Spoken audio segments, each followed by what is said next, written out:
qisadu waxay ka bilaabataa xabsi rag ah halkaas oo maxaabiistu jimicsi samaynayaan. Degdeg ayaa dhawaaq digniin ah la maqlay, kaas oo ku amray dhammaan maxaabiista inay ku noqdaan qolalkooda.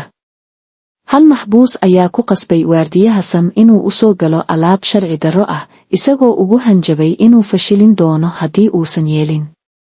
Maxbuusku wuxuu ku yidhi, $500 u dir wiilkayga adigoo adeegsanaya. Haddii kale waxaan kaa dhigi doonaa mid adigana ku jira xabsiga oo adigayga hoos yimaado.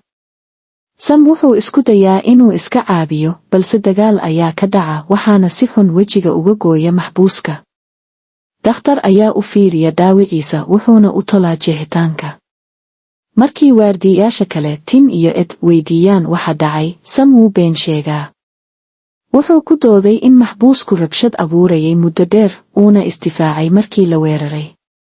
Tim wuxuu ku yidhi, khaladkaaga koowaad wuxuu ahaa inaad ku dhowaatay isaga halkii aad taageero ka wacan lahayd. Si Sam looga ilaaliyo maxaabiista kale waxaa lagu wareejiyaa dabaqyada sare ee waardiyaha Tower.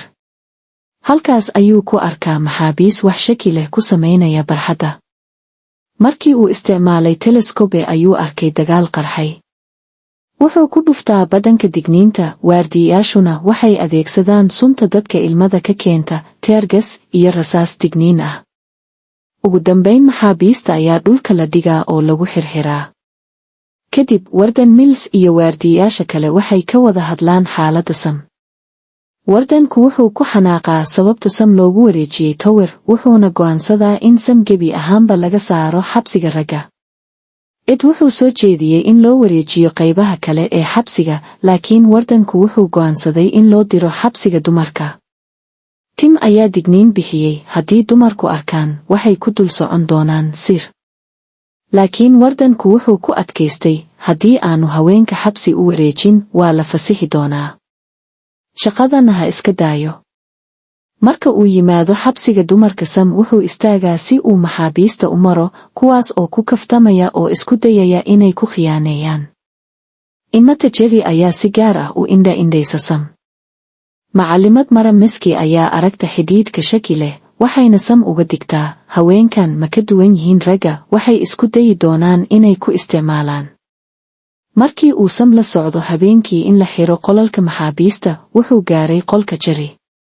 Iyadoo iska dhiganaysa mid caadi ah, haddana waxay ku tiri, waxaan ku arki doonaa caawa. Habeen dambe Jerry waxay iska dhigtay inay xanuun dareemayso si loogu qaado infirmari. Laakiin jidka waxay Sam ku jiidataa meel aan kaamiradu gaarin, waxayna iska dhigtaa inay doonayso xiriir. Sam wuxuu isku dayaa inuu iska ilaaliyo, balse ugu dambayn wuu jilciyaa.